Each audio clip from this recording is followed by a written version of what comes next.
नमस्कार विद्यार्थियों, स्वागत है आप लोगों का उत्कर्ष नर्सिंग क्लासेस के यूट्यूब चैनल पे। स्वागत है आप लोगों का आपके उत्कर्ष परिवार में, सभी का स्वागत रहेगा।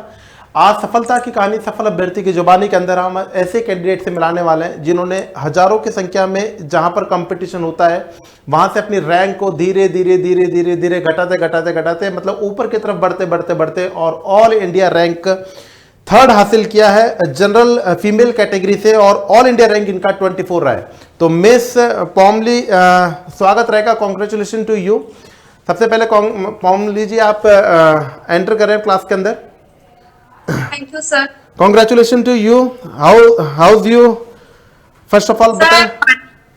ठीक है, कॉन्ग्रेचुलेशन टू यू पूरे उत्कर्ष परिवार की तरफ से आपके, जो आपने ऑल इंडिया रैंक 24 हासिल किया है और जनरल फीमेल कैटेगरी में रैंक 3 हासिल किया है। एम आई राइट?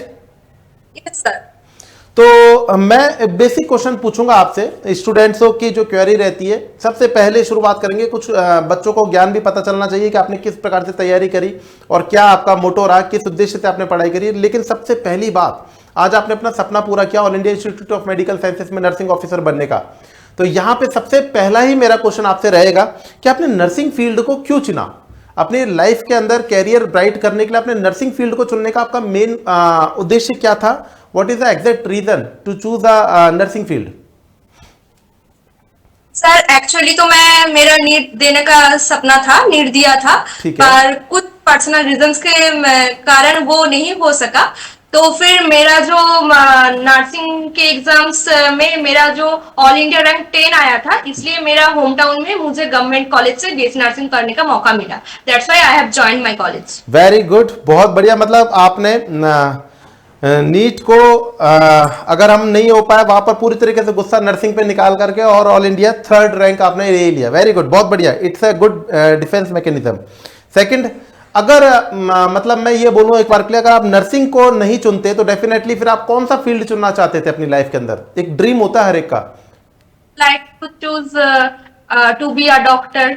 चलो कूल, बहुत बढ़िया। लेकिन अपना profession, we are proud to be a nursing officer, और हम डॉक्टर से भी कम नहीं है क्योंकि हम डायरेक्टली कांटेक्ट में रहते हैं पेशेंट के, और हमारा फील्ड में हमको नाज भी है।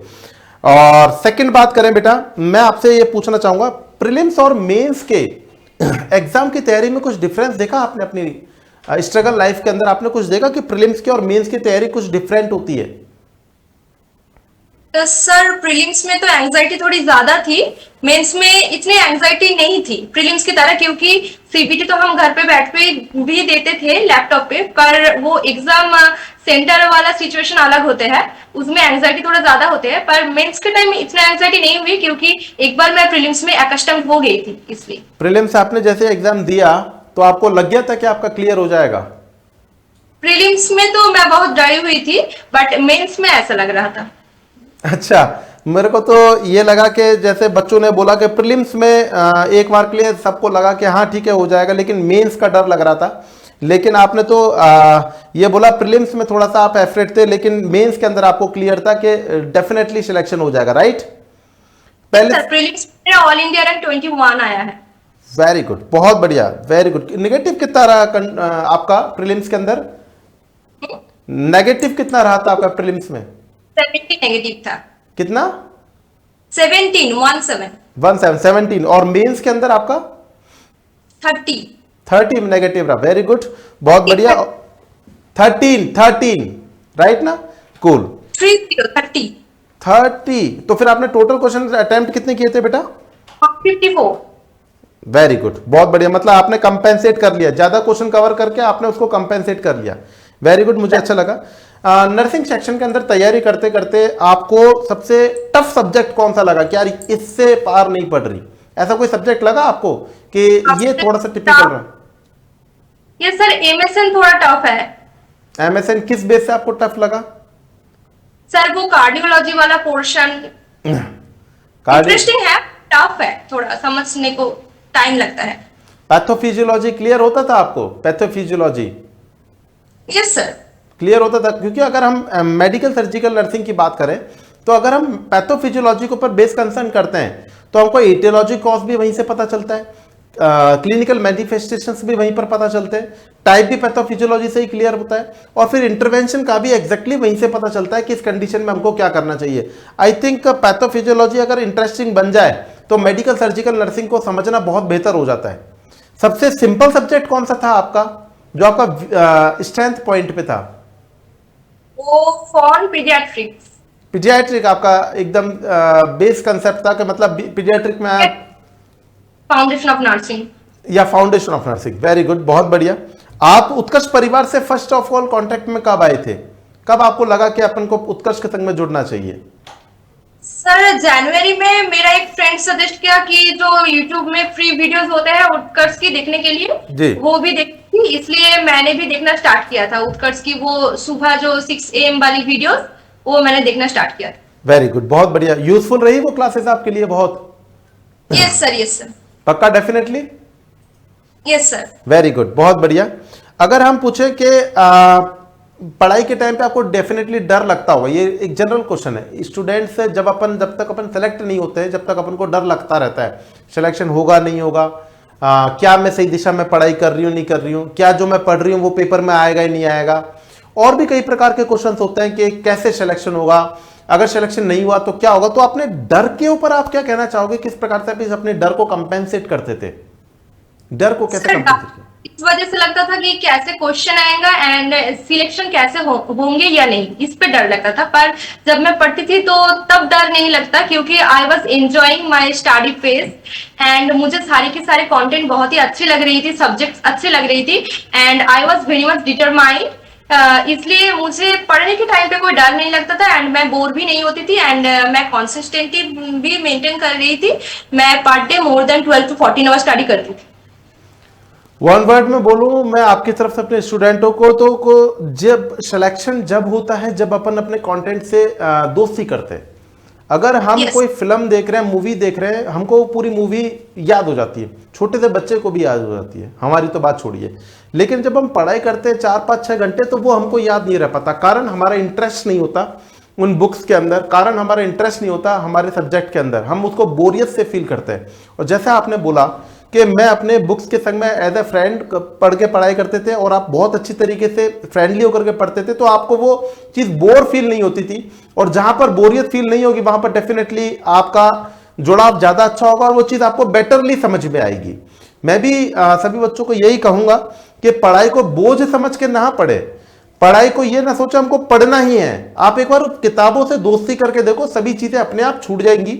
जैसे हमारे स्टूडेंट ने अपनी किताबों से दोस्ती करी, उसी प्रकार से आप भी अगर तैयारी करेंगे तो सबसे पहली बात है अपनी किताबों से दोस्ती कर लो। सभी चीज़ों को धीरे धीरे छोड़ते जाओ, अपने आप ही वो चीज़ आपके लिए बहुत अच्छी लग जाएगी। कब 2 घंटे 4 घंटे 6 घंटे 10 घंटे 12 घंटे 14 घंटे निकलते जाएंगे, पता ही नहीं चलेगा, कम से कम लगने लग जाएंगे। राइट?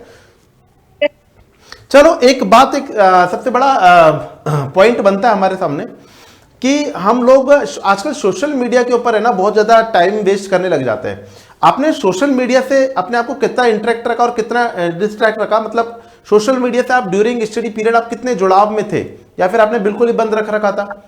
लास्ट ईयर से ही मैं मेरा all social media platform delete कर दी थी, सिर्फ यूट्यूब था। जब मुझे बोर लगती थी तो यूट्यूब में थोड़े ज्यादा रील्स देखते थे, पर ज्यादा नहीं, वो हाफ एन आवर होती थी एंड बाकी सारे सोशल मीडिया मेरे डिलीटेड थे। मतलब you are too completely unsocialized person right now? Yes sir. Very good. और जो अनसोशलाइज्ड होगा, जो एक कमरे में रहना सीखेगा, वो ही फतेह हासिल करेगा, वो ही सिलेक्शन हासिल करेगा। और ये शॉर्ट एंड स्वीट टाइम के अंदर हमारे स्टूडेंट ने बताया। एक और बात पूछनी थी मेरे को आपसे, आपका कौन सा अटेम्प्ट था ये और बताइए please. Sir this is my first attempt. Very good, salute to you and your family कि फर्स्ट अटेम्प्ट के अंदर आपने बहुत अच्छा रैंक हासिल किया और आज भी आपकी आंखों के अंदर पूरा विश्वास मेरे को देखने को मिल रहा है कि आप लोग कर सकते हो। डेफिनेटली इसमें कोई डरने की बात नहीं है। एक और बात पूछे बेटा आपसे कि आपके सिलेक्शन की खुशी जब पता चली, तो मैं वैसे तो सबको सिलेक्शन की खुशी होगी, सबसे ज्यादा सबको खुशी होगी, लेकिन तब भी अगर मैं बोलूं समवन स्पेशल पर्सन जिसमें आपके सिलेक्शन की खुशी उनको सबसे ज्यादा हुई हो, उनका नाम बताना चाहेंगे? Sir my parents. Very good. Yes sir. Very good, बहुत अच्छा लगा। आपके पेरेंट्स को मेरी तरफ से थैंक्स कहिएगा कि उन्होंने इतना अच्छा फैमिली एनवायरनमेंट आप लोगों को प्रोवाइड किया, जिसके कारण से आपने निर्भीक होकर के और ब्रेव पर्सन की तरीके से और एग्जाम को क्लियर कर दिया, ना केवल क्लियर किया, टॉप रैंक के अंदर आए। इस जो कंप्लीट जर्नी है, ये जो कंप्लीट जो वॉर है, इसका आप सफलता का श्रेय किसको देना चाहेंगे? Sir, to my parents and also to myself obviously. Thank you so much. आपके parents, thank you so much बेटा, आपने अपना सफलता का श्रेय माँ बाप को दिया, क्योंकि सबसे पहले वो ही है जिन्होंने आपके लिए डाउन टू अर्थ मेहनत करी है, जीरो से तैयारी करी है और कंटिन्यूअसली आपके लिए अपने प्रेजेंट को मिस करते हुए आपके फ्यूचर के लिए बहुत सेक्रीफाइसेस किए। तो मेरी तरफ से भी आपके और आपके परिवार को और उत्कर्ष परिवार की तरफ से भी आपको और आपके परिवार को बहुत बहुत शुभकामनाएं। बेटा, इस मंच के सहायता से आप किसी को स्पेशल थैंक्स कहना चाहेंगे? उत्कर्ष परिवार की तरफ से इस मंच से आप किसी को थैंक्स कहना चाहेंगे? Yes, I also want to thank one of my friend, Sucheta Das, who is from West Bengal. वो भी मेरे साथ ही पढ़ रही थी नॉर्सेट 9 के लिए, and she has helped me a lot to maintain our routine. हम लोग दोनों ने एक डेली रूटीन बना ली थी एंड ग्रुप स्टडी करती थी पर day. More than 12 to 14 hours हम लोग पढ़ती थी, 10 आवर्स एंड 2 to 4 आवर्स हम लोग डिस्कस करती थी major subject notes and also the MCQs we have discussed. So she is also deserve 50% of my success. Thank you so much. तो बहुत बहुत धन्यवाद बेटा। अपने परिवार के, अपने उत्कर्ष परिवार के स्टूडेंटों को आप क्या कहना चाहेंगे कि नॉर्सेट 10 में भी वो आपके तरीके से, because you are to be now mentor, you are a senior right now, क्योंकि आपने एक ऐसा मुकाम हासिल किया है कि यहाँ पर आकर के आपके तैयारी पैटर्न, स्टडी पैटर्न को लेकर के सभी बच्चे क्यूरियोसिटी रखते हैं कि यार 3rd rank general category female के अंदर और इंडिया रैंक 24 रैंक लेने के लिए वास्तविकता में कुछ स्पेशल स्ट्रेटजी या कुछ छुपा हुआ खजाना होता है। तो आप उत्कर्ष परिवार के सभी बच्चों को आप क्या कहना चाहेंगे नॉर्सेट 10 के लिए, किस प्रकार से तैयारी करें? At first, I want to say all my juniors to be ready for do sacrifice, to be consistent. Consistency के बिना कुछ नहीं होता है, consistency is the key. And जब भी बोर लगे तो अपने एक बार वो ड्रीम एम्स के बारे में सोच लेना, तो फिर अपना वो जो पढ़ने का हौसला है वो और भी ज्यादा बढ़ जाएगी। वेरी गुड, बहुत बढ़िया। मतलब ओवरऑल बहुत अच्छी बात कही आपने। Consistency, continuity and confidence is the key of success. और जो भी आप उदास हों उस समय अपना all India institute of medical sciences का एक बार इमेज अपने दिमाग में रख लीजिएगा, वो एक सपना दोबारा से याद कर लीजिएगा जो आपने अपनी खुली आंखों से देखा है। सोती हुई आंखों से दुनिया देखती है, जो आपने खुली हुई आंखों से अपना सपना देखा उसको एक बार उससे रिवाइज करिएगा। आपकी नींद भी भाग जाएगी, डर भी भाग जाएगा और चैन भी भाग जाएगा। सब कुछ जब ही मिलेगा जब आपका सिलेक्शन होगा, जैसे हमारे विद्यार्थी ने प्राप्त किया। थैंक यू सो मच मामली, आपने अपना अमूल्य टाइम हमको दिया। थैंक यू सो मच बेटा, और आपके उज्जवल भविष्य की कामना करता हूं। And congratulation once again from the Utkarsh nursing classes to you and your family. Thank you so much बेटा।